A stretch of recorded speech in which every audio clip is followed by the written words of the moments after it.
6 வருஷம் இருக்கிற ஆட்சி உங்களுக்கு முக்கியமா? நிலையான ஆட்சி முக்கியமா? மக்கள் நலன் முக்கியமா? சார் சொல்லுங்க, எது முக்கியம்? விமர்சனம் நிச்சயமா இருக்கு. திராவிட முன்னேற்ற அதே கழகத்தின் மாதிரி மீது. 2009ல 1.5 லட்சம் தமிழர்கள் கொன்று குவித்த பிறகு, கொன்று குவிக்கப்பட்டும் பொழுது ஆட்சியில யார் இருந்தா, யார் கூட்டணியில இருந்தா, கூட்டணி விட்டு யாருன்னா விலகுனாங்களா? நாங்க வந்தா நீட்டை விலக்கிடுவோம்.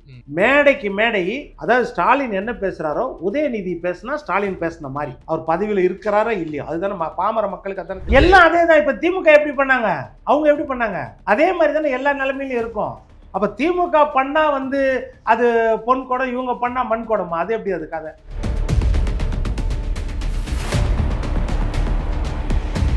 ஆட்சி அதிகாரத்தில் ஒடுக்கப்பட்ட மக்களுக்கு பங்கு வேண்டும். இது விடுதலை சிறுத்தைகள் அடிநாத கொள்கையா இல்லையா? அடுத்த கொள்கை, தலித் ஒருவர் முதலமைச்சராக வேண்டும் தமிழ்நாட்டில். இது கொள்கையா இல்லையா? இந்த 2 கொள்கை தானே அவங்களுக்கு ரொம்ப முக்கியமானது. இந்த ஆட்சி அதிகாரத்தில் வந்தால் எங்கள் உரிமை நிலைநாட்டப்படும், தலித் முதலமைச்சரானா எங்கள் உரிமை நிலைநாட்டப்படும். இதுதானே அவங்களோட அடிப்படை கொள்கையா தானே? அடிப்படை கொள்கையை விட்டுட்டு தானே கூட்டணியில் இருக்கிறாங்க. இந்த 2 கொள்கையும் ஏற்றுக்காத கட்சி திமுக. நீட்டு ரகசியம் இருக்குது நீங்களே பாக்கெட்ல, எங்க பாக்கெட்ல எடுத்து விடல, பாக்கெட்ல சீல் போட்டு வச்சிட்டீங்களா? சரி, அடுத்தது இப்போ நான் கேட்கறது, திராவிட முன்னேற்ற கழகம் எதுலையுமே உறுதியா இல்லைங்க.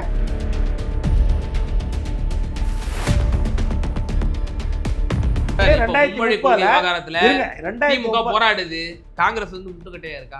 நாளைக்கு அண்ணா திமுக மாநில பட்டியலுக்கு ஏன் சார் கொண்டு வரல? அரசியலுக்காக மட்டும் பயன்படுத்தாதீங்க. மாநில பட்டியலுக்கு 11 ஆண்டுகள் ஆட்சியில இருக்கும். மாநில பட்டியலுக்கு 11 ஆண்டுகளும் பிஜேபி மெஜாரிட்டி ஆட்சி, அது வேற விடுங்க. கட்ட போராட்டம் நடத்தி இல்ல அதெல்லாம் கட்ட போராட்டத்தில் அது வேற சார். இந்த இடஒதுக்கீடு அது வேற, அது வேற இன்டர்பிரேஷன் வந்தா கூட இருக்கலாம். அப்ப தேர்தல்ல பொய் வாக்குறுதி கொடுத்தீங்களா? நான் என்ன கேக்குறேன், இல்லம் தேடி கல்வி இப்ப நீங்க கொண்டு வந்திருக்கீங்களா? ஆமா, திமுக. அது என்ன கொள்கை? அது ஆசிரியருக்கு வீரம் என்இபில இருக்குது தானே? கண்டிச்சு. நான் முதல்வன் திட்டம் என்இபில இருக்குது தானே? ஏங்க இருமொழி கொள்கை தானே வச்சிருந்தாரு. இல்ல இதே எப்போ வந்துச்சு? என்இபி எப்போ வந்துச்சு? நேஷனல் எஜுகேஷன் பாலிசி எப்போ வந்துச்சு?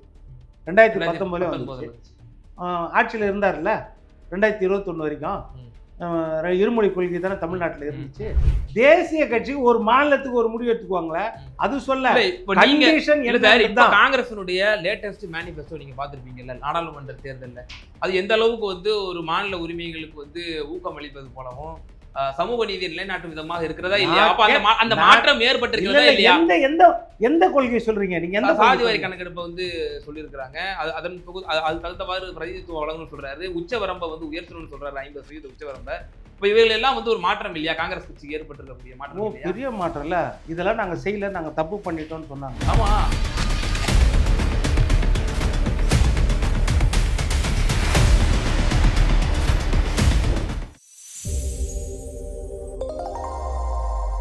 தமிழ் நியூஸ் பார்வையாளர்களுக்கு அன்பு வணக்கம். இன்றைய சிறப்பு நேர்காணல் நிகழ்ச்சியில நம்மோடு இணைந்திருக்கும் சிறப்பு விருந்தினர், அரசியல் விமர்சகர், மரியாதைக்குரிய திரு பொன் வில்சன் சார் தான் இருக்காங்க. சார் வணக்கம். வணக்கம். எப்படி இருக்கீங்க சார்? நல்லா இருக்கேன். சிறப்பு. அஇஅதிமுக பாஜக கூட்டணி இது மிகப்பெரிய பரபரப்பா பேசுபொருளாக இருக்கு. டெல்லிக்கு சென்ற போது நான் மக்கள் நலனுக்கான மாநில நலனுக்கான விஷயங்களை தான் நான் கலந்துரையாடினேன் அப்படின்னு சொல்லி உள்துறை அமைச்சரிடம் சந்தித்த பிறகு பிரஸ் மீட் சொன்னாரு. அதன் பிறகு ஒரு ஆண்டுகளுக்கு முன்னதாகவே ஒரு திடீர் அறிவிப்பு, ஐடிசி ஹோட்டலில் ஒரு கிராண்டு ஒரு ப்ரெஸ் மீட் முன்னிலையில் அமித்ஷா அறிவிக்கிறாரு என்டிஏ கூட்டணி ஆட்சி அப்படின்னு சொல்லி. ஏன் இவ்வளவு சீக்கிரமான ஒரு அறிவிப்பு? என்ன காரணம்? இந்த கூட்டணி அமைகிறதுக்கு இப்போ காலம் நேரம்ன்றது கிடையாது. இப்போது ஒரு வருஷம் முன்னாடியும் அமையும், ஒரு நாள் முன்னாடியும் அமையும். இல்லைன்னா தேர்தல் ஆரம்பித்து வேட்பாளர் மனு தாக்கல் பண்ணி அதுக்கு கடைசியாக ஒரு 2 நாள் தவணை இருக்கும்போது கூட அமையும். அது தமிழ் மாநில காங்கிரஸ்லாம் அப்படி தான் அமைஞ்சுது. வேட்புமனு தாக்கல்லாம் முடிஞ்சிருச்சு, கட்சியே அப்புறம் தான் உருவாச்சு. அதனால் காலத்தின் தேர்வை அவசியத்தை பொறுத்து தான் கூட்டணி உருவாகுறதுடைய இந்த காலம் அந்த காலம் கிடையாது. ஆனால் போதிய இடைவெளி இருந்துச்சு. கிட்டத்தட்ட ஒரு வருஷம் டைம் இருக்குது அப்படின்னு அவர் சொன்னது உண்மை. அதே மாதிரி பார்த்தீங்கன்னா 2023 ஜூன் 23 நினைக்கிறேன் அவங்க பொதுக்குழு கூடி பிஜேபி கூட இனி கூட்டணி கிடையாது அப்படின்னு சொன்னது உண்மை. அது 2024 அவங்க காப்பாற்றினாங்க. 2024 எந்த அழுத்தமோ எதுவுமே இல்லாமல் ஆனால் கூட்டணி உருவாகலை. இப்போ காலத்தின் தேவை கருதி ஒரு பொது இதில் ஒன்றா சேர்றாங்க அப்படின்றது. இப்போ திமுக கூட்டணி எடுத்துக்கிட்டிங்கன்னா எல்லாருக்குமே கொள்கை முரண்பாடு தான், யாருக்குமே ஒரே கொள்கைன்றது கிடையாது அப்படின்றது. அதே மாதிரி அதே மாதிரி பார்த்தீங்கன்னா அவங்களுக்குள்ள இருக்கிற கொள்கை என்னன்னா ஒரே ஒரு நோக்கம் தான், கொள்கை கிடையாது, நோக்கம். என்னன்னா பிஜேபி வரக்கூடாது, மோடி வரக்கூடாது, சனாதனம் வரக்கூடாது, இந்த பொது கொள்கையில நம்மெல்லாம் ஒன்றா இருப்போம் தேர்தலுக்கு அப்படின்ற மாதிரி இருக்கிறாங்க. அதே மாதிரி இவங்களுக்குள்ள என்னன்னா பிஜேபிக்கும் அதிமுகவுக்கும் கொள்கை சித்தாந்தம் எல்லாமே வேற வேற தான், அது எல்லாருக்கும் தெரியும். ஆனால் என்னன்னா ஒரு பொது கொள்கை, திமுக ஆட்சி தொடரக்கூடாது. இந்த ஆட்சியில் நிறைய அதிருப்தி மக்கள் மத்தியில், தேர்தலில் பொய்யான வாக்குறுதிகள், சட்டம் ஒழுங்கு கெட்டு போய் இருக்கிறது, அப்புறம் பாலியல் துன்புறுத்தல்கள், அமைச்சர்கள் பேசலாம் பொறுப்பற்ற தன்மையில் இஷ்டத்துக்கு இருக்குது. அது இல்லாமல் செயல்பாடுகள் ஊழல் அதிகமாக இருக்குது, விலைவாசி உயர்வு அதிகமாக இருக்குது, பெண்களுக்கு வந்து பாதுகாப்பு இல்லை, குழந்தைகளுக்கு பாதுகாப்பு இல்லை, இதெல்லாம் நிறைய கேள்விக்குறி இருக்கிறது. அப்போது இதெல்லாம் மையப்படுத்தி பார்க்கும்போது இந்த ஆட்சி தொடரக்கூடாது அப்படின்ற ஒரு பொது கொள்கையில் ஒன்றா சேரலாம்னு சொல்லிட்டு அதிமுக பிஜேபி இன்றைக்கு ஒன்றா சேர்ந்துருக்குது, அவ்வளோதான். வேற இப்போ அதை சொன்னார் அமித்ஷா அறிவிப்பில் பார்க்குறோம், கூட்டணி ஆட்சி என்ற ஒரு புதிய ஒரு முழக்கத்தை முன்வச்சாரு. அதன் பிறகு காமன் மினிமம் ப்ரோக்ராம் என்ற அந்த சொல்லாடமே வந்து பயன்படுத்தினார். அமைச்சரவையில் இடம்பெறுமா இல்லையான்னு சொல்லி தேர்தலுக்கு பிந்தைக்கு நாங்கள் வந்து முடிவு செய்வோம் அப்படின்ற அளவுக்கு வந்துட்டார் அப்படின்னு சொன்னால், இதுவரை 60-70 ஆண்டுகால திராவிட ஆட்சியில் வந்து அதிகார பகிர்வு என்பது இல்லாத ஒன்றாகத்தான் வந்து இருந்திருக்கு. மைனாரிட்டி ஆட்சியாக இருந்தபோது கூட திராவிட முன்னேற்ற கழகம் கூட கொடுத்தது கிடையாது. அப்படி இருக்கும் பட்சத்தில் அதிமுகவினுடைய ஆட்சி காலத்திலையும் இது வரைக்கும் எந்த கூட்டணி கட்சிகளுக்கும் கொடுத்தது கிடையாது. இப்போ அந்த அளவுக்கு பலகீனப்பட்டிருக்கா அதிமுக? இப்போ 2 விஷயம் நான் சொல்கிறேன்.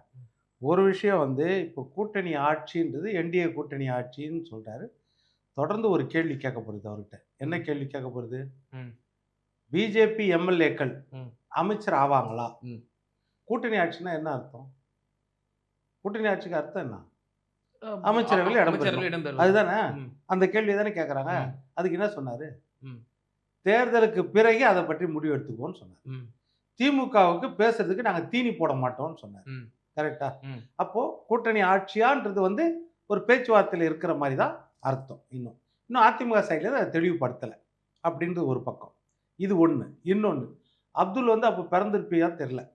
ஆனால் 1980 கலைஞர் ரொம்ப பலகீனப்பட்டிருந்தாரா?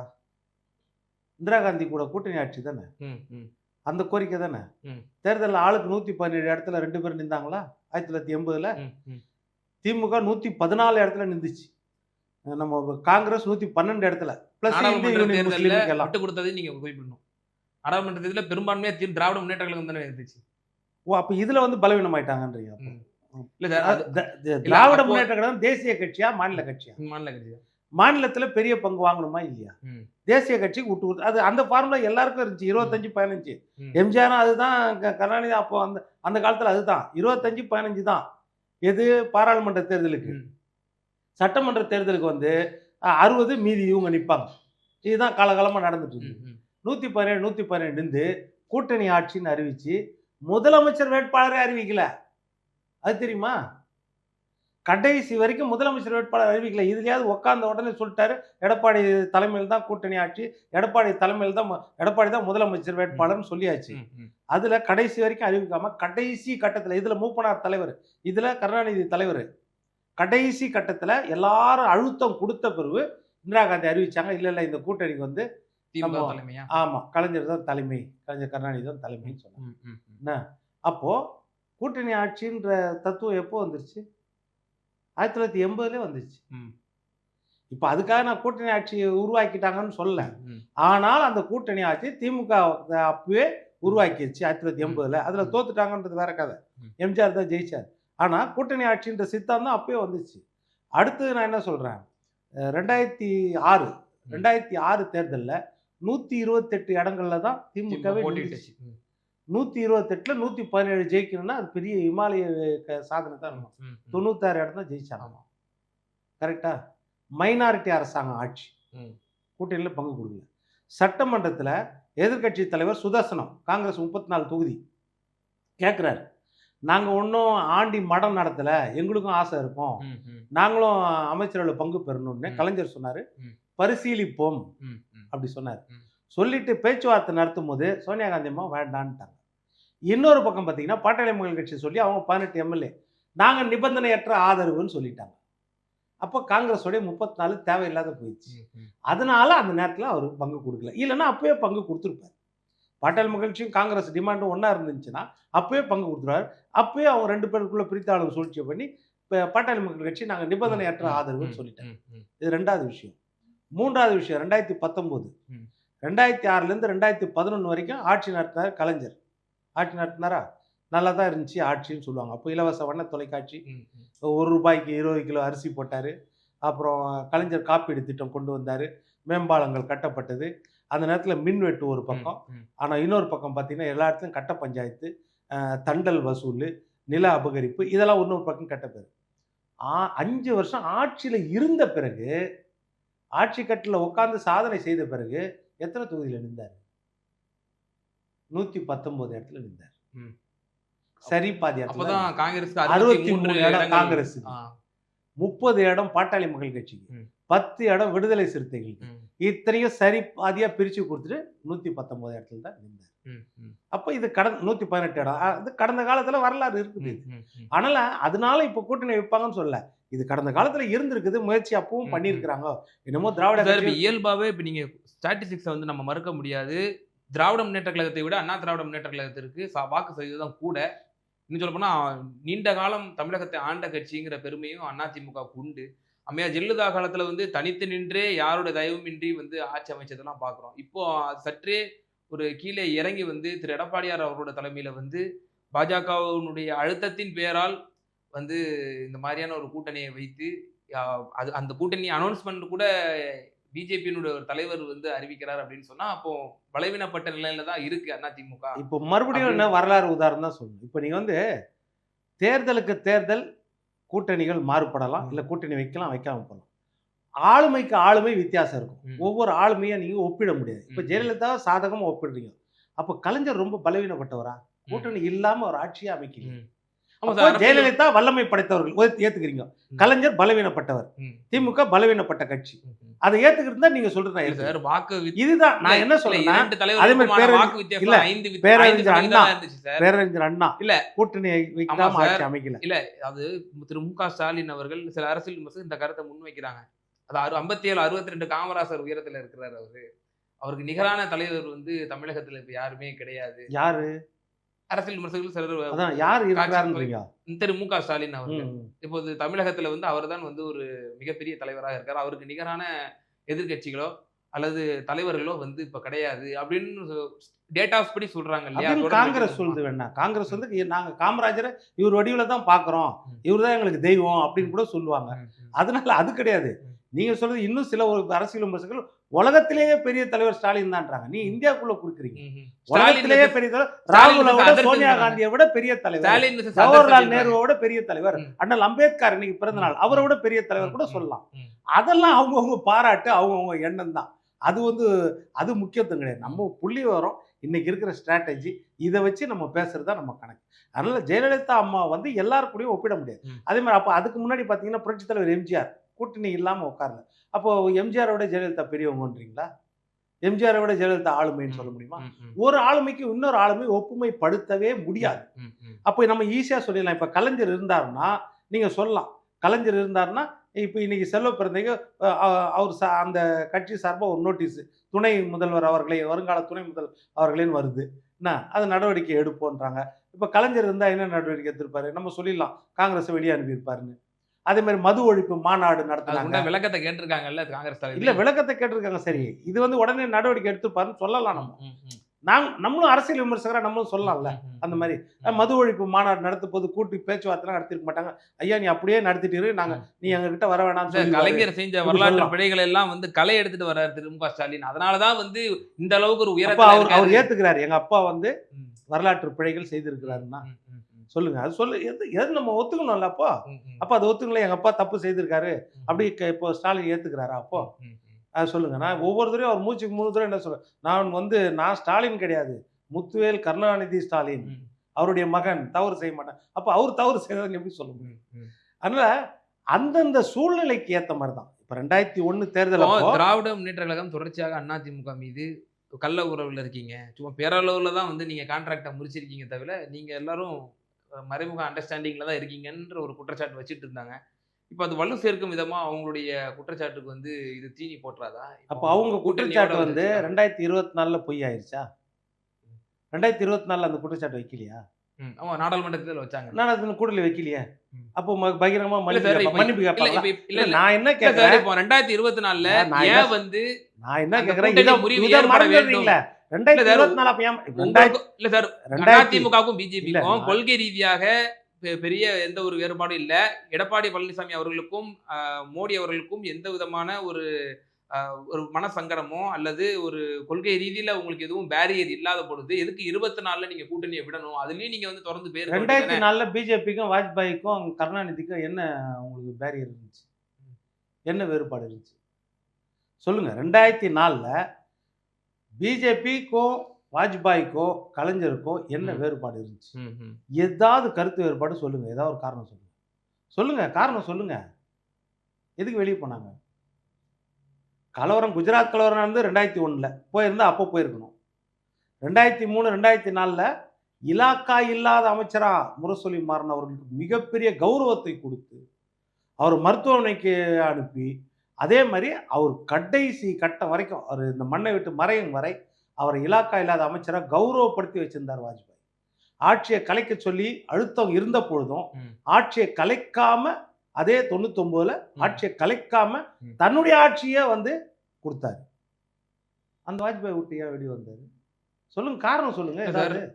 இப்ப இதுக்கு இல்ல ஏதாவது சார் ஒரு காரணம் சொல்லணும்ல. இப்போ 99ல நீங்க உங்களுக்கே பத்திரிகையாளர். தெரியும் ம். 89ல இருந்து 99 வரைக்கும் அந்த கடந்த 10 ஆண்டுகள்ல 5 பொதுத் தேர்தல்கள் வந்து நடந்ததை நம்ம பார்க்கிறோம். ஒரு நிலையான ஒரு ஆட்சி வேணும். காமன் மினிமம் புரோகிராம்ங்கிற ஒரு விஷயத்த வந்து கலைஞர் அவர்கள் முன்வைத்ததாக நம்ம வந்து பார்க்கிறோம் கடந்த கால வரலாற்றுல.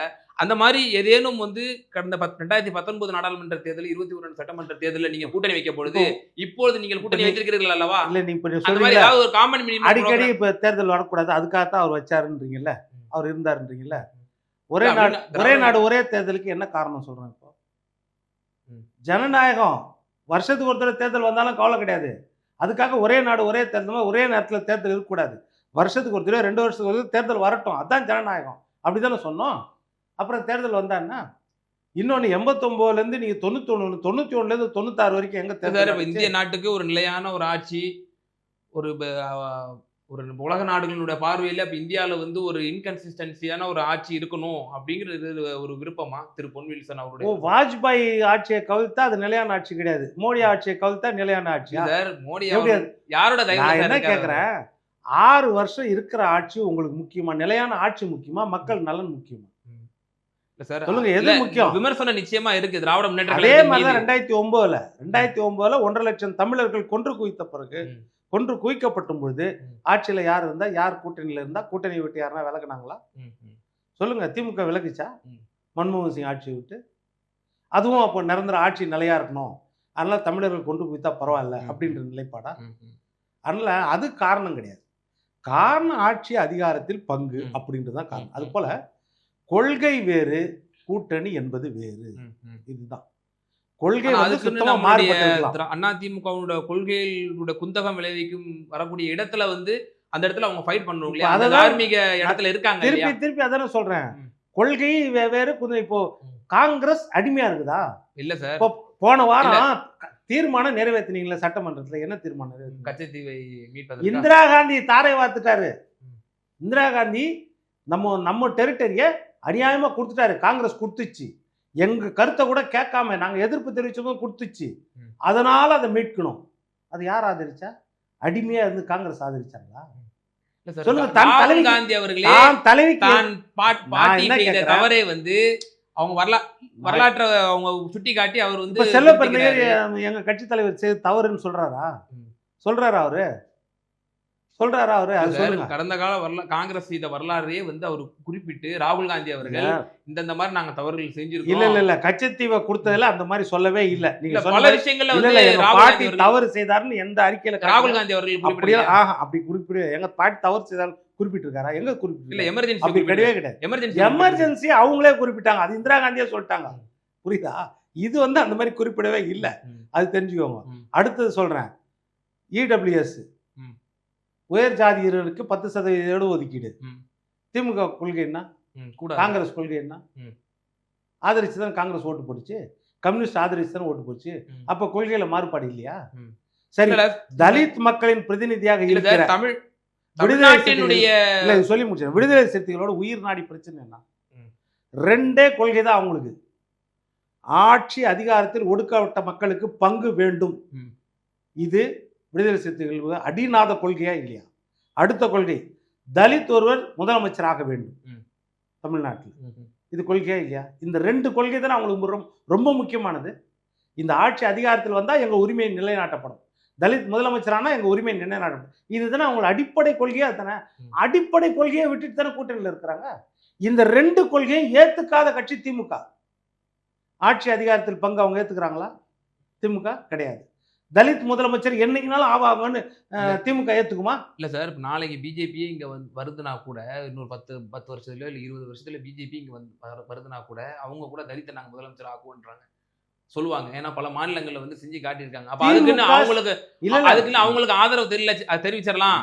திரும்ப அவங்களுக்கு பிஜேபி காட்டக்கூடிய தலித் முதலமைச்சர் வேட்பாளரை வந்து நம்ம ஆதரவு தெரிவிச்சிடறாங்கிற ஒரு கருத்து நீங்க சொல்றீங்களா? இப்ப அதே மாதிரி தான் நான் கேட்கறேன். இவிஎஸ்ல வந்து பிஜேபியும் காங்கிரஸும் ஒன்னாகுது. அப்ப காங்கிரஸ் பிஜேபி கிட்ட போயிடலாமா?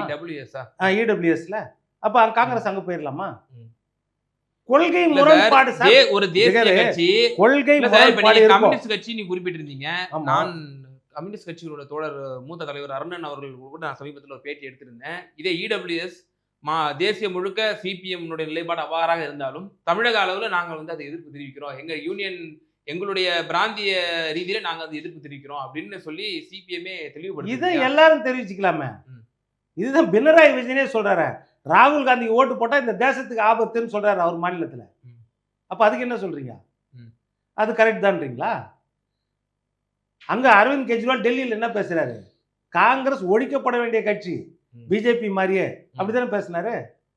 அதனால தேசிய கட்சி ஒரு மாநிலத்துக்கு ஒரு முடிவு எடுத்துக்குவாங்களே, அது சொல்ல காங்கிரஸினுடைய லேட்டஸ்ட் மேனிஃபெஸ்டோ நீங்க பாத்திருப்பீங்கல்ல, நாடாளுமன்ற தேர்தலில் அது எந்த அளவுக்கு வந்து ஒரு மாநில உரிமைகளுக்கு வந்து ஊக்கம் அளிப்பது போலவும் சமூக நீதியை நிலைநாட்டும் விதமாக இருக்கிறதா இல்லையா? அந்த மாற்றம் ஏற்பட்டிருக்கிறதா இல்லையா? எந்த கொள்கை சொல்றீங்க நீங்க? எந்த சாதிவாரி கணக்கெடுப்பை வந்து சொல்லியிருக்கிறாங்க. அதன் அது தகுந்தவாறு பிரதிநிதித்துவ வழங்கணும்னு சொல்றாரு. உச்சவரம்பை வந்து உயர்த்தணும்னு சொல்றாரு, 50% உச்சவரம்பை. இப்ப இவைகள் எல்லாம் வந்து ஒரு மாற்றம் இல்லையா? காங்கிரஸ் கட்சிக்கு ஏற்பட்டிருக்கக்கூடிய மாற்றம் இல்லையா? பெரிய மாற்றம் இல்ல. இதெல்லாம் நாங்க செய்யல, நாங்க தப்பு பண்ணிட்டோம்னு சொன்னாங்க. ஆமா, அவங்க 60-70 வருஷம் அவங்க தானே ஆட்சியில இருந்தாங்க.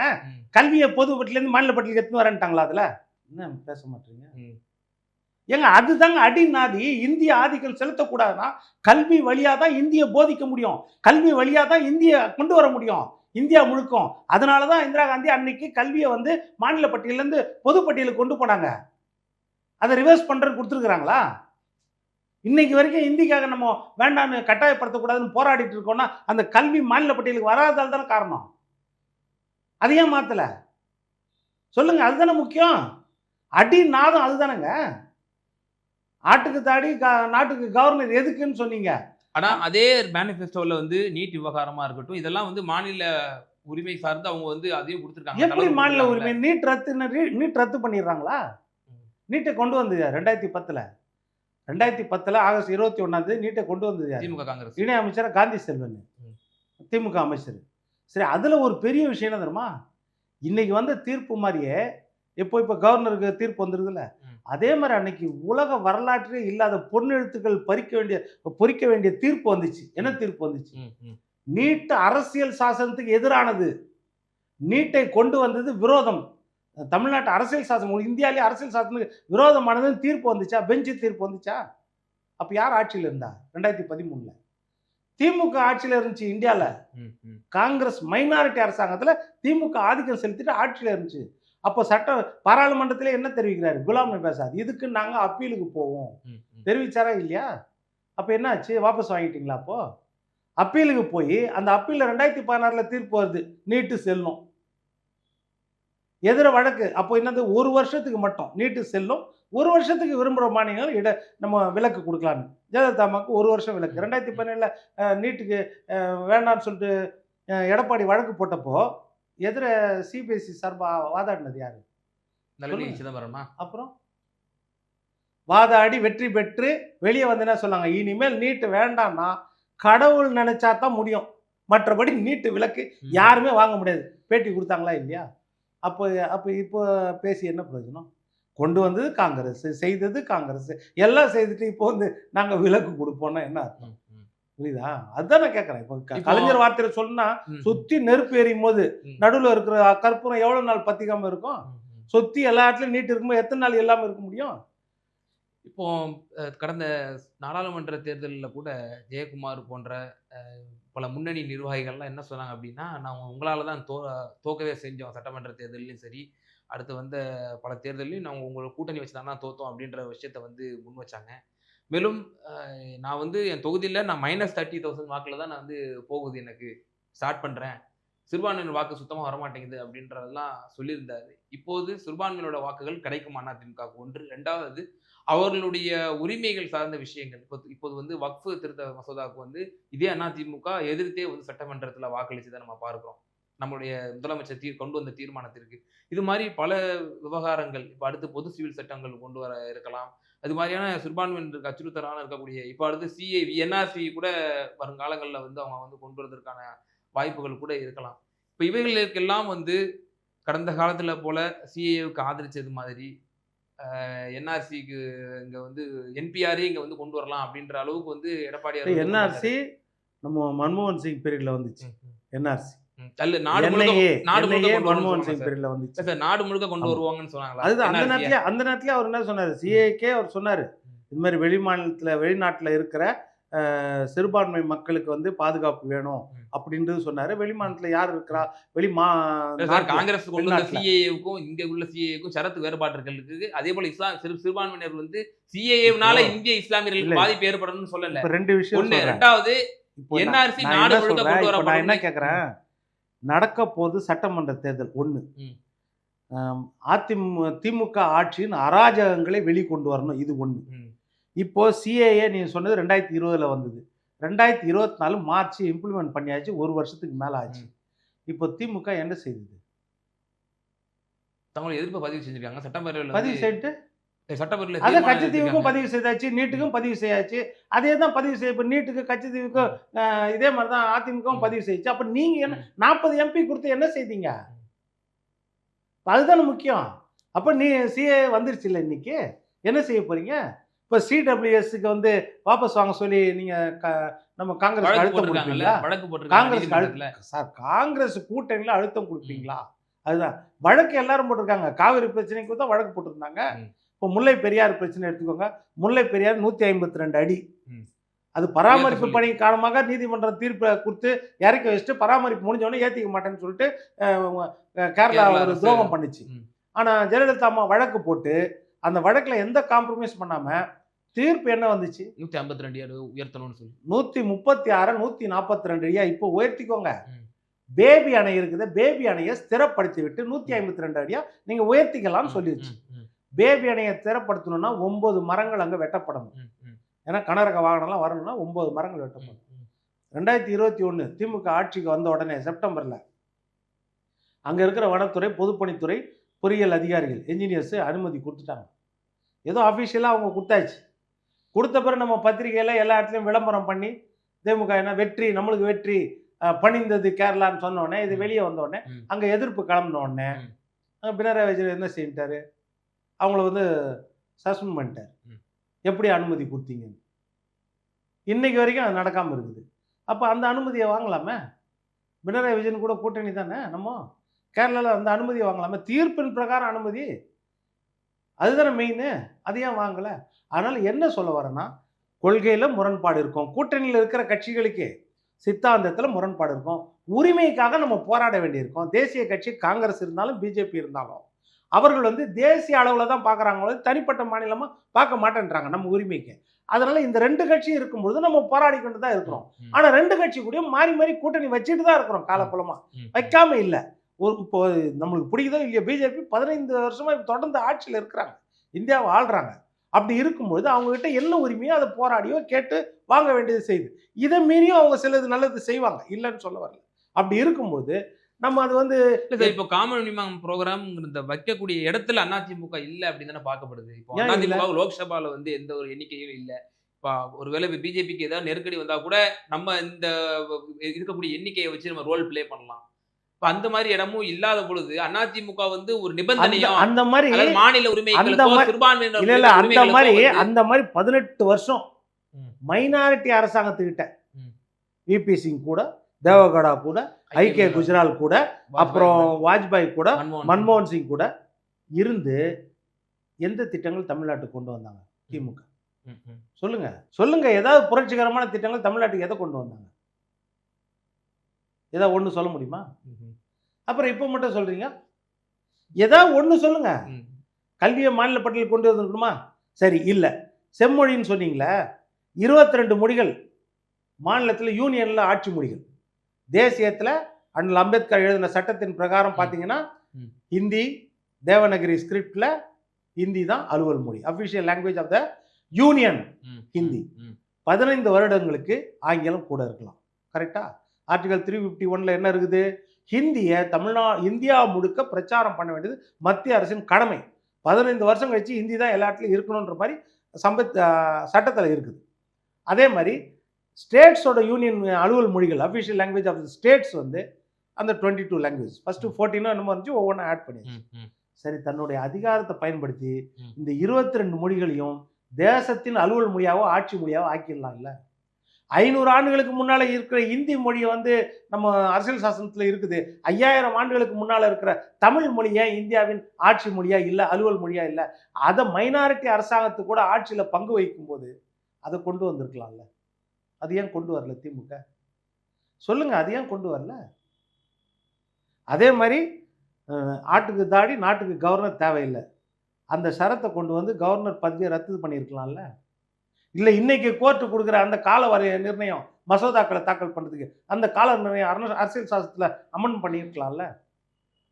ஆனால் நீங்கள் ஆட்சிக்கு வரும்போது என்ன செய்வீங்க? அப்ப இருந்த சுர்ஜித் சிங் இது பர்னாலாவை மாதிரி எதுவும் கேட்டு பண்ணலையே கூப்பிட்டு சார்.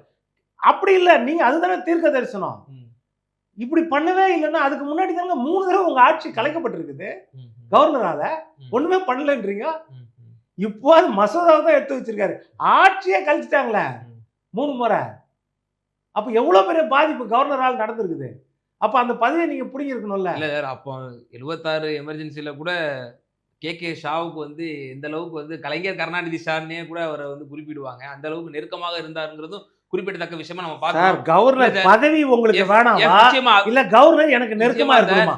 நான் இதுதான் நிச்சயமா கேள்வி. சார், திராவிட முன்னேற்ற கழகத்தோட பிரதிநிதி தான் உங்க நிச்சயமா அதை உங்க கேட்போம். கொள்கை என்னது? ம், திராவிட முன்னேற்ற கழகத்தின் கொள்கை வந்து ஆமா, கவர்னர் எனக்கு கூடாது. ஃப்ரெண்டா இருக்கணும், எனக்கு பினாமியா இருக்கணும்ன்றதா? ம், கவர்னர் பதவி கூடாதுன்றது. ம். கவர்னர் பதவி. கூடாதுதான், அப்ப கூடாதுதான். தனிப்பட்ட நபர்களை நீங்க நீங்க ஷாவை சொல்லி என்ன ம். பிரயோஜனம்? அப்புறம் அதுக்கு சுர்ஜித் முன்னாடி சிங் பர்னாலா சொன்ன என்ன பர்னாலா பிரயோஜனம்? சொல்லி என்ன பிரயோஜனம்? புரியுது. ஆட்சி அதிகாரத்துல இருக்கும் பொழுது ஓகே. நீங்க ம், தமிழ்நாட்டு நலனுக்காக, மாநில ம், உரிமைக்காக ம். பெற்று கொண்டு வந்த திட்டங்கள் ஓகே. என்னன்றது தான் நான் இப்போ கேட்கிறேன். இந்த கூட்டணியில வந்து ஓபிஎஸ், டிடிவி அவர்கள் வந்து நாங்க மோடி தலைமையை ஏற்று நாங்க வந்து இருக்கிறோம். திமுகவை தோற்கடிக்கணும் அப்படிங்கிற நோக்கத்துக்கு தான் நாங்க இருக்கிறோம் அப்படின்றாங்க. ஆனால் தொடர்ச்சியா எடப்பாடியார் அவர்கள் வந்து நாங்கள் அவர்களை கட்சிக்குள்ள வந்து சேர்ப்பதற்கு எங்களுக்கு வந்து இனி கதவுகள் மூடப்பட்டு விட்டது. எங்களுடைய தலைமை அலுவலகத்தை எம்ஜிஆர் மாளிகையே அவர்கள் வந்து ரவுடிகளை வைத்து சூறையாடினார்கள் அப்படின்ற விஷயத்தெல்லாம் வந்து மேற்கோள் காட்டினாரு. ஸோ இது எப்படி சார் கிரவுண்ட் லெவல்ல வந்து தொண்டர்கள் மத்தியில பிஜேபி, அதிமுக நாடாளுமன்ற தேர்தல்ல எதிரா நம்ம வந்து பிரச்சாரங்களை செஞ்சோம், வாக்குகளை கேட்டோம். இப்போ சட்டமன்ற தேர்தல்ல ஒரு ஆண்டுகளுக்கு முன்னாடியே நம்ம வந்து ஒரு ஒப்பந்தம் பண்ணியிருக்கோம்.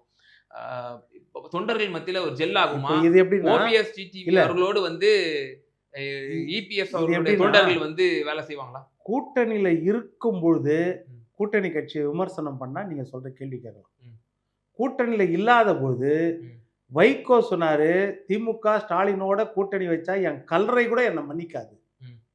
சொன்னாரா? சொல்லிட்டு கூட்டணி வச்ச உடனே சுயேட்சை சின்னத்துல அவர் அந்த கூட்டணியில ஜெயிக்க வைக்கிறாங்க அந்த தொண்டர்கள். என்னடா நம்ம தலைவரை அம்மையார் பார்த்து ஜெயலலிதாவும் தான் இல்ல, நான் தான் சொல்றேன். நான் வந்து ஒரு முறை நான் வரலாற்று பிழை செய்து விட்டேன்னு சொல்லி வாழ் உரிமை மாநாடு 99ல தமுமுக மாநாட்டில் சொன்னாங்க. 2004 வாஜ்பாயோட கூட்டணி வைக்கலையா? அதுதான் நான் கேட்கறேன். நீங்க தான் செல்ஃப் கோல் அடிக்கிறீங்க இப்போ. ம், புரியுதா? அதனால என்னன்னா, ம், கூட்டணி இல்லாத போது எதிர்க்கட்சிகளை விமர்சனம் செய்வது, உரிமைக்காக கோருவது எல்லாமே அவங்கவுங்க கடமை. ம், அதை வந்து அதிமுகல இருந்தவங்களும் செய்திருப்பாங்க, பிஜேபியில் இருந்தவங்களும் செய்திருப்பாங்க, ம், அண்ணாமலையும் பேசியிருப்பாரு. ம். விமர்சனம் பண்றது வந்து எந்தெந்த இல்ல கட்சி இப்போ யாரெல்லாம் இப்போ இப்போ விமர்சனம் இப்போ பண்ணலாம். ஓபிஎஸ், டிடிவி அவர்களுடைய கேண்டிடேட் இல்ல ஓபிஎஸ் நிக்கிறாரு இப்ப அதான் அப்படின்னா அதுக்கு வர அவர்களுக்கு இல்ல வந்து அதுக்கு வர இப்போ கிரவுண்ட் அதுக்காக லெவல்ல எப்படி இப்ப ஜெல் நீங்க ஆகும்? சொன்னது முதல்ல என்ன சொன்னீங்க? ம், விமர்சனம் பண்ணதை பற்றி சொன்னீங்க. ஆமா. அந்த விமர்சனத்துக்கு இப்ப நான் பதில் சொன்னேன். விமர்சனம் அதுதான். என்பது யார் மீது வைத்தார்கள்? ம். இதே டிடிவி ஓபிஎஸ் அவர்கள் மீது இல்ல அது வைத்தார்கள். அது அடுத்த கட்டத்துக்கு சொல்றேன். நீங்க பிஜேபியை விமர்சனம் பண்ணதுக்கு ஜெயக்குமாரை சொன்னீங்க. ம். அதே மாதிரி பிஜேபியில அண்ணாமலை விமர்சனம் பண்ணது சொன்னீங்க. அதுக்கு தான் நான் வைகோ உதாரணம் சொன்னேன். ம், ம், ரைட்டா? இப்போ கூட்டணியை பற்றி பேசும்போது அதிமுக ஒன்றிணைய வேண்டும், ம், அதிமுகவில் பிரிந்து போனவர்களை ம். எடப்பாடி ஒன்றாக சேர்க்க வேண்டும் ம். அப்படின்றத ம். அதுக்கு முற்றுப்புள்ளி வச்சாச்சு. என்னன்னா அதிமுக ஒரே கட்சியாக தான் இருக்குது, ஒன்றாகத்தான் இருக்குது. இப்போ எடப்பாடி தலைமையில் மிகப்பெரிய ஆளுமையோட அதிமுக இரட்டை இலை சின்னம், ஜெயலலிதா அவர்கள் வளர்த்தெடுத்த சின்னம், எம்ஜிஆர் தோற்றுவித்த சின்னம் இன்றைக்கும் ஊனோடும் உயிரோடும் எழுச்சியோடும் இருக்கிறது. இந்த கூட்டணி தலைமை திமுக EPS தானே? என்ற தீய சக்தியை விரட்ட வேண்டும் என்ற உயிர் நாடி துடிப்போடு இருக்கிறது. இந்த கூட்டணி இது தலைமை இபிஎஸ் தானே சார்? இருங்க, அடுத்து அமித்ஷா சொல்றேன். இல்ல தெளிவுபடுத்தினாரு. அடுத்தது சொல்றேன். இப்போ நீங்க சொன்னது, அதனால அவர் சொன்ன கண்டிஷன் தான் ம். இணைப்பு அப்படின்ற பேச்சே கிடையாது. ம். அதே நேரத்துல என்டிஏ கூட்டணியில் அவங்க ஏற்கனவே இருக்கிறாங்க. ம். யாரு? டிடிவியோ ஓபிஎஸோ அவங்களாம் ம். என்டிஏ கூட்டணியில் இருக்கிறாங்க. ம். அந்த கண்டிஷனை பற்றி எடப்பாடி பேசவே இல்லை. இல்ல சார், இப்ப இந்த இதை தமிழ்நாடு தெரிஞ்சுக்கோங்க. தமிழ்நாட்டுல அமைந்திருக்கக்கூடிய இந்த கூட்டணிக்கு இபிஎஸ் அவர்கள் தானே தலைமை. ஓபிஎஸ் அமித்ஷா அவர்கள் தெளிவுபடுத்திருக்காரு இல்லையா? தலைமை அவர்- தான். அவர்- நான் சொல்றேன், திமுக தலைமை மாதிரி அடிமை கிடையாது, மற்றவர்கள் அடிமை என்பது கிடையாது. ம்ஹும். இது தலைமை ஒரு கட்சி, மற்றதெல்லாம் பேச்சுவார்த்தை பண்ணி முடிப்பாங்க. எந்த கட்சியாக இருந்தாலும் சரி, அது சின்ன கட்சியோ பெரிய சார், இப்ப கட்சியோ, டிடிவியோ இதுதான் ஓபிஎஸ் அப்படின்ற அவர்கள் மாதிரி. வந்து இபிஎஸ் கிட்ட கோரி அவர்களுக்கு தேவையான அந்த சீட் பார்கெனை ஏற்படுத்தி அதெல்லாம் வந்து நடக்குமா, சாத்தியமா? இல்லது இவர்கள் வந்து தேர்தல் வரை சார், continue யாருக்கு ஆகுறது வந்து தெரியும்? பல சிக்கல்கள் ஏற்படும் சொல்றாங்க. யாருக்கு தெரியும்? வைகோ வந்து ம். கலைஞர் கூட அரசியல் பண்ணவருங்க. கலைஞர் கூட அரசியல் பண்ணவர். கலைஞரின் அன்பு தம்பி. ம். அப்போ யாருன்னா கற்பனை பண்ணவங்களா அவர் ஸ்டாலின் கிட்ட போய் பேச்சுவார்த்தை நடத்தி சீட்டு கேட்பாருன்னு ம், ம், கேட்குறாங்கல்ல. ம். அதனால அது கிடையாது. அது வந்து தேர்தல் நேரத்தில் வெற்றி கூட்டணி எல்லாரும் ஒரு பொது கொள்கைக்கு ஓட்டு பிரியக்கூடாது என்ற ஒரு மனப்பான்மையோடு ஒன்றா சேர்ந்துருக்காங்க. ம். எப்படி இந்தியா கூட்டணி தேசிய அளவில் வந்துச்சு? ம், ம், எல்லாருமே கொள்கையில முரண்பாடு இல்லைவங்க. ம், ம். ஆனா பிஜேபி வரக்கூடாதுன்ற ஒரு கொள்கையில நம்ம எல்லாம் ஒண்ணா இருக்கலாம். பரம எதிரிகள் கேரளால காங்கிரஸும் நம்ம இவங்க கம்யூனிஸ்டும். ம். ஆனா தேசிய அளவுல ஒண்ணா இருக்கலாம். பரம எதிரிகள் நம்ம 3 முறை ஆட்சி கட்டில் இருந்த ஷீலா தீட்சித்தை விரட்டி அடித்தவர் ஆம் ஆத்மி கட்சி டெல்லியில. ம். பரம எதிரிகள். தேசிய அளவுல நம்ம ஒண்ணா இருக்கலாம். காங்கிரஸ்ல இருந்து வெளியே போய் கட்சி ஆரம்பிச்சு காங்கிரஸ் இந்த இந்த இந்த மாநிலத்தில் நம்மளை உருப்படவே வைக்காதுன்னு சொன்னவர் மம்தா பானர்ஜி. காங்கிரஸுக்கு நேர் எதிராக கட்சி ஆரம்பிச்சவர், கம்யூனிஸ்டுக்கு நேர் எதிராக கட்சி ஆரம்பிச்சவர். ஒரு பொது கொள்கையில ஒண்ணா இருக்கலாம் அப்படின்றதுக்காக இருக்கிறாங்க. அது போல ஒரு பொது கொள்கையில ஒண்ணா இருக்க வாய்ப்பு இருக்கிறது. அவ்வளவுதான். அதுதான் இனிமேல் பேச்சுவார்த்தை நடக்கும். யாருக்கு என்ன, அவங்க பிஜேபி கிட்ட வாங்குறாங்களா சீட்டு, ஒருவேளை பிஜேபி கூட்டணியில் வாங்குறாங்களா, இல்லைன்னா எப்படி பிஜேபியோட பங்கு பாங்கி வாங்குறாங்களா, இல்லை எல்லாமே ஒண்ணா உட்காந்து பேசுவோம். அவங்களோட பொது கொள்கை என்னன்னா திமுகவை வீழ்த்தணும். இறுதியான ஒரே ஒரு கேள்வி சார். இப்போ இயல்பா எல்லாராலும் வந்து போற்றக்கூடிய ஒரு விஷயம், சொல்லக்கூடிய ஒரு விஷயம், அதிமுக அடிப்படையில் ஒரு மதசார்பற்ற ஒரு கட்சி. அது வந்து எம்ஜிஆர் அவர்கள் காலம் தொட்டு, அம்மையார் ஜெயலலிதா அவரோட காலம் தொட்டு, இப்போது இபிஎஸ் அவர்கள் காலத்தில் ஒரு மதசார்பற்ற கட்சி, எந்த ஒரு சாதிய சமயமற்ற அப்பாற்பட்ட கட்சின்னு பார்க்கப்படுது. இப்படி இருக்கக்கூடிய சூழ்நிலையில் பிஜேபி மேலே ஒரு குற்றச்சாட்டு இருக்கிறது. இது மதம் சாயம் கொண்ட கட்சி, இது சிறுபான்மையினருக்கு எதிரான கட்சி அப்படின்ற ஒரு முத்திரையோடு இருக்கிறது. நீங்கள் என்னதான் வந்து ஒரு காமன் மினிமம் ப்ரோக்ராம் மாநில அளவில் ஒரு ஒரு பொது விவகாரத்துக்காக, தேசியத்துக்காக நாங்கள் வந்து ஒன்றிணைனோம் நீங்கள் சொன்னாலும் கூட, கொள்கை அளவில் வந்து நேர்முரணாக இருக்கக்கூடிய ஒரு கட்சியோடு நம்ம வந்து உடன் வைக்கிறோம் அப்படின்னு சொன்னோம்னா மக்கள் வந்து எப்படி பார்ப்பாங்க? 2020 ரெண்டு விஷயம் நான் சொல்றேன். பிஜேபி மத சார்பு கட்சியில எண்ணெயிலிருந்து ஆரம்பத்துல இருந்து முந்தானே அமித்ஷா இங்க வந்தார். அண்ணில இருந்தா எண்ணெயில இருந்து ஆரம்பத்துல இருந்து அப்படிதான் அப்ப 1999 ஆமா நிச்சயமா. அப்ப கலைஞர் எப்படி கூட்டணி வச்சாரு? நிச்சயமா அந்த கேள்வியை முன்வைக்கலாம் சார். அதுதான் நான் என்ன சொல்றேன். நீங்க சொல்றது நீங்க பதில் கலைஞர் வச்சா அதன் பேரு காமன் மினிமம் ப்ரோகிராம், இவங்க வச்சா கிடையாதா? இல்ல சார், இது வந்து நீங்க ஒரு தவறுக்கு இன்னொரு தவறு தான் நீங்க வந்து பரிகாரமா நீங்க சொல்றீங்க. ஒரு பதில மற்றொரு பதில் தான் நீங்க தவறு கிடையாது. அப்ப தவறுன்னு சொல்றீங்களா? கலைஞர் ஆட்சி தவறு செய்தாருன்னு சொல்றீங்களா? நான் என்ன கேக்குறேன், அதாவது நான் என்ன சொல்றேன், அந்த விமர்சனம் நிச்சயமா இருக்கு. அதுவும் தவறு கிடையாது, இதுவும் தவறு கிடையாதுன்னு சொல்றேன். ஆனா நீங்க என்ன சொல்றீங்க, அதுவும் தவறு, கலைஞர் பண்ணது தப்பு அப்படின்னு சொல்றீங்க, முரசொலி மாறன் பண்ணது தப்பு அப்படின்னு சொல்றீங்க. நான் அதுதான் கிடையாதுன்னு சொல்றேன். அதாவது நீங்க வந்து தமிழ்நாட்டுல சட்டமன்ற தேர்தலை பொறுத்த வரைக்கும் 2 திராவிட கட்சிகளின் ஆதிக்கம், அவ்வளவுதான். 2 திராவிட கட்சிகள் தான். அதுல அதிமுக கை எப்பவுமே மேலோங்கி இருக்கும்.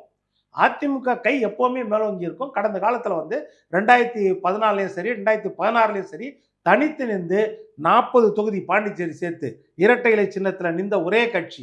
அதே மாதிரி 234 தொகுதியிலும் இரட்டை இலை சின்னத்துல நின்ற ஒரே கட்சி நம்ம அதிமுக கட்சி. அதிமுக வாக்கு வங்கி கொஞ்சம் சரிஞ்சிருக்கிறதா கண்டிப்பா சரிஞ்சிருக்கிறது. அப்போ என்ன, திமுக கூட்டணி பெரிதா இருக்கிறதா பெரிதா இருக்குது. அப்ப அந்த கூட்டணியை நம்ம தோற்கடிக்கணும் அப்படின் போது ஒரு வியூகம் அமைக்க வேண்டும், அவ்வளவுதான். இப்போ குலக்கல்வி திட்டம் ராஜாஜி கொண்டு வந்தார்ல, அதற்கு எதிராக தானே திமுக நின்றுச்சு. திமுக அதுல தானே ஆட்சியை கவிழ்த்தாங்க, ராஜாஜி ஆட்சியை கவிழ்த்தாங்கல்ல. அந்த ராஜாஜி கூட தானே 67 கூட்டணி வச்சார் நம்ம பேரறிஞர் அண்ணா. அதுக்கு என்ன சொல்லுவீங்க? அப்போ கூட்டணி என்பது வெற்றி நேரத்தில் தொகுதி பங்கீடு, அதோட பேரே தொகுதி பங்கீடு, அது கூட்டணி கிடையாது. கூட்டணினாலே ஆட்சியில பங்கு இருந்தால் தான் கூட்டணி. தொகுதி பங்கீடு அவ்வளவுதான், சீட் அட்ஜஸ்ட்மெண்ட்ஸ் அவ்வளவுதான். அந்த தேர்தல் நேரத்தில் ராஜாஜி சொன்ன மாதிரி தேர்தல் முடிஞ்சுதான், தேர்தல் முடிஞ்சுது, அவ்வளவுதான். அவங்கவுங்க தனித்தனியாக அவங்கவுங்க கொள்கை. இன்னைக்கு தேமுதிக என்ன சொல்லுது, நாங்கள் தேர்தல் நேரத்தில் கூட்டணி இருந்தோம், மற்ற இடத்துல எங்கள் கட்சி வளர்ச்சி நாங்கள். ஆனால் திமுக கூட்டணியில் அப்படியே உட்காந்துட்டு எதற்கும் எதிர்ப்பு தெரிவிக்காம இன்னைக்கு பொன்முடி பேசின பேச்சா அது? மனித குலத்துக்கே ஏத்துக்காத பேச்சு, அவ்வளவு கேவலமான பேச்சு. எந்த கட்சி நடவடிக்கை எடுத்திருக்காங்க? எந்த கட்சி நடவடிக்கை என்ன எடுத்திருக்காங்க? கட்சி நடவடிக்கை பதவியில இருந்து பறிச்சிருக்காங்க. ஓ, கட்சிக்கு அது கெட்ட பேர், ஆட்சிக்கு கெட்ட பேர் கிடையாது. சொல்லுங்க, கட்சிக்கு தான் கெட்ட பேர், ஆட்சிக்கு நல்ல பேர். அவர் பேசுறதாலையா? ஆட்சி பதவி என்ன ஆகுது சொல்லுங்க? அப்ப என்ன அர்த்தம் இது? எவ்வளோ பெரிய கொடுமை. அதை விட கொடுமையில இன்னும் ரகுபதி பேசுறாரு, ஏதோ ஒரு அவருக்கு கவனக்குறைவில் பேசியிருப்பாராம். அப்போ அவர் மேல என்ன நடவடிக்கை இதுல? இப்போ துரைமுருகன் ஐயா பேசினாரு, என்ன நடவடிக்கை? லைனா நம்ம சொல்லிட்டே போகலாம். எவ்வளவு மோசமான பேச்சு. அது ஒரு பக்கம் நடவடிக்கை, அமைச்சர் பதவி எடுத்திருக்கணும், அது எடுக்கல. அப்போ என்ன, அது பயமா? அது எதுக்கு எடுக்கல அமைச்சர் பதவி? நீங்க இந்த வார்த்தையை நீங்க ஏத்துக்குவீங்களா? அந்த வார்த்தையை ஏத்துக்க முடியுமா? அதுக்கு போய் மன்னிப்புன்னு சராசரியா சொல்ல முடியுமா? சொல்லுங்க. வார்த்தையை வாய் தவறி வரக்கூடிய வார்த்தையாது அந்த மாதிரி பேசுறது. அப்போ இதுக்கு நடவடிக்கையில் சரி. கூட்டணி கட்சிகள் ஏதாவது காரசாரமாக இதுக்கு எதிராக பேசிச்சா? காங்கிரஸ்லேருந்து கம்யூனிஸ்ட்லேருந்து மார்க்சிஸ்ட் கம்யூனிஸ்ட் மட்டும் ஒரு எதிர்ப்பு தெரிவிச்சு. இந்திய கம்யூனிஸ்ட் என்ன செய்யுச்சு? இவர் நம்ம வைகோ என்ன செய்கிறாரு? விடுதலை சிறுத்தைகள் என்ன செய்யுது? எந்த அளவுக்கு அது காரசாரமாக எதிர்த்து பேசியிருக்கணும். அப்போ கூட்டணியில் வந்து தேர்தல் நேரத்தில் இப்போ நீங்கள் ஆட்சியில் பங்கா வச்சிருக்கீங்க கிடையாது. ஆட்சியில் பங்கு இருந்தாலும் சொல்லலாம். நீங்கள் கூட்டணி தேர்தல் முடிஞ்சோடனே மக்கள் பிரச்சனைக்காக எதிர்த்து குரல் கொடுக்கணும். அது குரல் கொடுக்கவே இல்லையே. வந்து கம்யூனிஸ்ட் கட்சிகளாக இருக்கட்டும், விடுதலை சிறுத்தைகளாக இருக்கட்டும், களத்துக்கு வந்திருக்காங்கல்ல. இப்போ 12 மணி நேரம் வேலை அந்த மசோதாவுக்காக இருக்கட்டும், அதுக்கு எதிர்ப்பு தெரிவிச்சாங்க. அதே போல சாம்சங் தொழிலாளர்களுடைய விவகாரத்தில் வந்து சாம்சங் தொழிலாளர் பிரச்சனையில் என்ன ஆச்சு? இன்னைக்கு எத்தனை பேர் வேலையை விட்டு எடுத்திருக்காங்க? திருப்பி சேர்த்தாச்சு அவங்கள? யாரெல்லாம் அந்த வேலையை நிறுத்தத்துக்கு காரணமோ அவங்கள தேர்ந்தெடுத்து எடுத்தாச்சு. இப்போ அவங்கள திருப்பி சேர்த்தாச்சா? போக்குவரத்து தொழிலாளர் பிரச்சனையில் அமைச்சர் சிவசங்கர் என்ன சொல்றாரு? கம்யூனிஸ்ட் யூனியன் சிஐடியு தமிழ்நாட்டு மக்கள் பற்றி கொஞ்சம் கூட அக்கறையே இல்லாத ஒரு யூனியன் இருக்குதுன்னா அது சிஐடியு தான். சொன்னாரா? இப்போ ஒரு வேலை இப்போ 2026 ஒரு ஆட்சி மாற்றம் ஏற்படுகிறது, அதிமுக அரியணையில் ஏறுது அப்படின்னா, இப்போ பிஜேபியினர் தொடர்ந்து வந்து ஒரு அசாதாரண ஒரு சூழ்நிலை ஏற்படுத்த வேண்டும். குறிப்பாக வந்து இப்போ இந்த திருப்பரங்குன்றம் இஷ்யூவாக இருக்கட்டும், இன்னும் எண்ணற்ற பல விஷயங்களை வந்து அவங்க வந்து கையில் எடுக்கிறாங்க. இப்போ இவைகளெல்லாம் வந்து அதிமுக ஒருவேளை ஆட்சிக்கு வந்து விட்டது என்று சொன்னால், இப்போ நீங்க சொன்னது போல அது ஒரு ஜஸ்ட் ஒரு கான்ட்ராக்ட் தான், ஒரு தேர்தல் கூட்டணி தானே தவிர அது கொள்கையோடவோ திமுகவோட போலவோ லாங் டேர்ம்லாம் நாங்கள் வந்து இருக்க மாட்டோம் அப்படின்னு சொல்றீங்க. இந்த உத்தரவாதம் ஆட்சிக்கு வந்த பிறகு அவங்களோட இன்ஃப்ளூயன்ஸ் இருக்காதுன்னு உங்களால சொல்ல முடியுமா? ஏன்னா அமித்ஷா அவர்கள் வந்து காமன் மினிமம் ப்ரோக்ராம் கூட்டணிக்கு ஆட்சி, அதாவது நல்ல விஷயத்துல இன்ஃப்ளூயன்ஸ் இருக்கும், தமிழ்நாட்டு நலன் இருக்கிற விஷயத்துல இன்ஃப்ளூயன்ஸ் இருக்கும், மற்ற விஷயத்துல எந்த விதத்திலையும் எந்த இதுவும் இன்ஃப்ளூயன்ஸ் இருக்காது. தேசிய அளவுலன்னா அந்த உரிமைக்காக போராடுவாங்க. ஏன்னா இருமொழி கொள்கை தானே வச்சிருந்தாரு. இல்ல இதே எப்போ வந்துச்சு? என்இபி எப்போ வந்துச்சு? நேஷனல் எஜுகேஷன் பாலிசி எப்போ வந்துச்சு? 2019 வந்துச்சு. ஆட்சியில் இருந்தார்ல 2021 வரைக்கும் இருமொழி கொள்கை தானே தமிழ்நாட்டில் இருந்துச்சு. சொல்லுங்க. அறிவிப்புலாம் வந்துச்சு சார். திரு செங்கோட்டையன் அவர்கள் வந்து கல்வித்துறை அமைச்சராக இருந்தபோது 5ஆம் வகுப்பு மற்றும் 8ஆம் வகுப்புக்குலாம் வந்து பப்ளிக் எக்ஸாமினேஷன் வந்து கொண்டு வருவோன்னு சொன்னாரு. பிறகு எதிர்க்கட்சிகள்லாம் வந்து எதிர்ப்பு தெரிவிச்சதுனால அது வாபஸ் வாங்கப்பட்டதுங்கிறது நம்ம இரு- பாக்குறோம். நான் என்ன இல்ல சார், இப்ப கேட்கறேன் என்னன்னா- நான் என்ன இல்ல, கேட்கறேன் நான் என்ன இல்லம் கேட்கறேன் தேடி சார்? கல்வி இப்ப நீங்க கொண்டு வந்திருக்கீங்களா ஆமா திமுக ஆமா அது என்ன கொள்கை அது ஆசிரியருக்கு வீரமணி கூட என்இபில இருக்கிறது தானே கண்டிச்சிருக்காரு. ஆமா நான் முதல்வன் திட்டம் என்இபில இருக்கிறது தானே ம், சொல்லுங்க ம், அதனால அம்சங்கள் வேற ம், என்இபி கொள்கையை ஏத்துக்கிட்டாங்களா இருமொழி கொள்கையை ஏத்துக்கிட்டாங்களா ம், இதுதான் கேள்வி ம். மும்மொழி கொள்கையை ஏத்துக்கிட்டாங்களா இருமொழி கொள்கை தான் ம், ம். இருந்துச்சா இல்ல, இப்ப இல்லையா திராவிட சரி முன்னேற்ற அடுத்தது கழகம் அதுல உறுதியா தானே இப்போ இருக்கு. நான் கேக்குறது இல்ல சார், பேசுங்க. இப்ப நான் திராவிட முன்னேற்ற கழகம் எதுலையுமே உறுதியா இல்லைங்க இப்போ நீங்க நீட்டு ரகசியம் இருக்குது நீங்களே பாக்கெட்ல ம். எங்க பாக்கெட்ல எடுத்து விடல பாக்கெட்ல சீல் போட்டு வச்சிட்டீங்களா சொல்லுங்க சார் அவங்க இந்த ஜனநாயக நீட் ரகசியம் எங்கங்க நீட் அரசியலமைப்பு சட்டத்தின் நாங்க மீது நம்பிக்கை வச்சிருந்தாங்க. 2021 தேர்தல்ல ம். 160வது வாக்குறுதி நாங்க வந்தா நீட்டை விலக்கிடுவோம் ம். மேடைக்கு மேடை அதாவது ஸ்டாலின் என்ன பேசுறாரோ உதயநிதி பேசினா ஸ்டாலின் பேசின மாதிரி ம். அவர் பதவியில இருக்கிறாரா இல்லையா அதுதானே பாமர மக்களுக்கு அதானே தெரியும் நிச்சயமா சார், அவர் நீங்க- மேடைக்கு மேடை சொன்னது என்னது? நீங்க சொல்லக்கூடிய விமர்சனங்கள் எல்லாம் விமர்சனத்துக்கு உட்பட்டவைதான். திராவிட முன்னேற்ற கழகத்தின் மீது இந்த விமர்சனங்கள் தொடுக்கப்படுகின்றன, மாற்று கருத்தே இல்ல. ஒரு புறம் அதிமுக பிஜேபியுடன் கூட்டணி வைத்த போதுதான் இதே ரத யாத்திரையெல்லாம் வந்து தமிழ்நாட்டுல வந்து உள்ளே நுழைந்ததெல்லாம் நம்ம பார்க்க முடியுது. இப்போ கூட்டணி கட்சியினரே வந்து எதிர்ப்பு தெரிவிச்சாங்க. குஜராத் கலவரம் எப்போ நடந்துச்சு திமுக ஆட்சி, திமுக வந்து உடன் இருந்த போது. அப்போ அது நியாயப்படுத்துறீங்களா ம். சொல்லுங்க இல்ல சார். அதாவது நான் என்ன இல்ல சொல்றேன் சார். தனித்தனி இன்சிடென்ட் சொன்னா சொல்லினே இல்ல சார், அதான் நான் சொல்றேன். நிறைய சொல்லிட்டே இல்ல சார், போயிட்டே நீங்க இருக்கலாம். சொன்னீங்க இல்லையா சார், அது பாதுகாக்கப்படும், நம்மளுடைய அவங்களுடைய இன்ஃப்ளூயன்ஸ் வந்து ஏற்படாது, கூட்டணி ஒரு கான்ட்ராக்ட் அளவு தான், தேர்தல் அளவு தான் வந்து. எல்லாம் அதேதான் இப்ப திமுக எப்படி பண்ணாங்க அவங்க எப்படி பண்ணாங்க ம். அதே மாதிரி தானே எல்லா நிலைமையிலும் இருக்கும் அப்ப திமுக பண்ணா வந்து அது பொன் குடம் இவங்க பண்ணா மண் குடமா அது எப்படி அது கதை அதனால அந்த கதை கிடையாது எல்லாமே வந்து மத்திய அரசு காங்கிரஸா இருந்தாலும் பிஜேபியா இருந்தாலும் தேசிய அளவுல பார்க்கும்போது சில விஷயங்கள் நம்மளுக்கு பாதகமா இருக்கும் இன்னைக்கு இப்போ மோடி சார், அவர்களே இப்போ மும்மொழி கொள்கை விவகாரத்துல திமுக 2030 போராடுது, காங்கிரஸ் வந்து முட்டுக்கட்டையா இருக்கா? இப்ப எந்த- நாளைக்கு அதிமுக ஆட்சி மாநில காரியத்துல பட்டியலுக்கு ஏன் ஏற்படுது. சார் கொண்டு வரல சார், இப்ப நாளைக்கு நான் அதிமுக இதை கேக்குது நான் சார், இது 11 ஆண்டு- அரசியலுக்காக மட்டும் பயன்படுத்தாதீங்க மாநில பட்டியலுக்கு சார், ஏன் 11 ஆண்டுகளும் நீங்க BJP ஆட்சியில இருக்கும்போது மாநில பட்டியலுக்கு ஏன் 11 ஆண்டுகளும் பிஜேபி சார் பிஜேபி மெஜாரிட்டி ஆட்சி அது ஆமா. வேற விடுங்க ம். பிஜேபி மெஜாரிட்டி ஆட்சி மைனாரிட்டி ஆட்சியில நீங்க இருந்தீங்க ஏன் மாநில பட்டியல் கொண்டு வரல அதை சொல்லுங்க ஏன் மாநில பட்டியல் கொண்டு வரல ஏன் கச்சத்தீவை மீட்கல சொல்லுங்க இப்போ ஒண்ணு வேணாம் நீட்டு சொன்னீங்கல்ல நீட்ல அதே 2019 முன்னாடி வரைக்கும் 6-7 அரசு பள்ளி மாணவர்கள் தான் சேர்ந்தாங்க நீட்டுக்கு முன்னாடி +2 இருக்கும்போது ஓகே +2 இருக்கும்போது 6-7 பேர் தான் ம். மாணவர்கள் சேர்ந்தாங்க இது மருத்துவத்துல ம். எடப்பாடியார் என்ன செய்தார் யாராவது கேட்டாங்களா? 7.5 அந்த அரசு பள்ளி கலைராஜன் குழுவை கொண்டு வந்து போட்டு ம். 7.5% அரசு பள்ளி மாணவர்களுக்கு ஒரு நயா பைசா இல்லாம செலவுன்னு சொன்னாரா செலவு இல்லாம எம்பிபிஎஸ் படிச்சாங்களா ஒரு வருஷத்துக்கு 500-600 பசங்க படிச்சாங்களா கிட்டத்தட்ட 5000-6000 பசங்க இன்னைக்கு படிச்சிட்டாங்களா ஸ்டாலின் என்ன கொண்டு வந்தார் என்ன சொன்னார் சொல்லுங்க 10% கொண்டு வரணும்னு சொன்னார். 2.5% அதான் 10 எய்டட் ஸ்கூல் பிள்ளைகளுக்கு ம். அரசு பள்ளி மாணவர்களுக்கு 2.5% 332வது வாக்குறுதி எடுத்து படிங்க 2.5% நாங்கள் ஆட்சிக்கு வந்தோடனே உயர்த்துவோம். அரசு உதவி பெறும் பள்ளி மாணவர்களுக்கு கொடுப்போம் நாங்கல்ல ஏன் இன்னைக்கு வரைக்கும் கொடுக்கல இதுக்கு பதில் சொல்லுங்க ம். இது என்ன உரிமை இல்ல சார், இப்ப நான் Okay. இதெல்லாம் வேணாம் இது இல்ல இல்ல இல்ல ஒரே சார். கேள்வி இல்ல. இதெல்லாம் வேணாம். இது பட்ஜெட்ல நிதி பற்றாக்குறையா ம், ம், இல்லைன்னா மத்திய அரசின் உரிமையை பறிப்பா ம், ம். யார் உரிமை பறிப்பு இல்ல சார், அவங்க ஏன் இந்த அவங்க 2.5% நீட்டே வேணாம்னு தான் போராடிட்டு இருக்காங்க. சார் எல்லாரும் Yes. நீட்டை வேற என்ன போராடுறாங்க ம். அப்ப 7% ரத்து பண்ணிடலாமா ம். நான் இல்ல, என்ன அது கேக்குறேன் ஏழு இல்ல சதவீதத்தை இன்னொன்னு திமுகவும் ரெண்டு சரி, விஷயம் திராவிடர் கழகமும் அப்போ எல்லாரும் இப்போ அதான். 2 விஷயத்துக்கு இப்ப பதில் சொல்லணும் ம். ஒண்ணு 2.5% ஏன் கொடுக்கல எய்டட் ஸ்கூல் அது நீங்க திமுக தான் கேட்கணும். இத பதில் இது நான் இது திராவிட ஒரு பதில் இது நான் இல்லையா திராவிட முன்னேற்ற அததான் கழகத்தோட நான் சொல்றேன். official இல்ல, இல்ல. spokesperson கிடையாது. ஏங்க இப்ப திமுக எதிர்க்குதுன்னு சொன்னீங்கல்ல அபிஷியல் ஸ்போர்ட்ஸ் பர்சனா அதுதான் கேக்குறேன் இல்ல சார், இப்ப இது சொன்னேன். நீட்டை எதிர்க்குதுன்னு ஆமா, சொன்னீங்கல்ல அவங்க- அதே மாதிரி இப்ப Lead 2.5% ஏன் கொடுக்கல ம். 2.5% எய்டட் ம். ஸ்கூல் பிள்ளைகள் அரசு உதவி பெறும் பள்ளி மாணவர்கள் இன்னைக்கு ஆயிரக்கணக்கான பேர் டாக்டர் ஆயிருப்பானா ம்.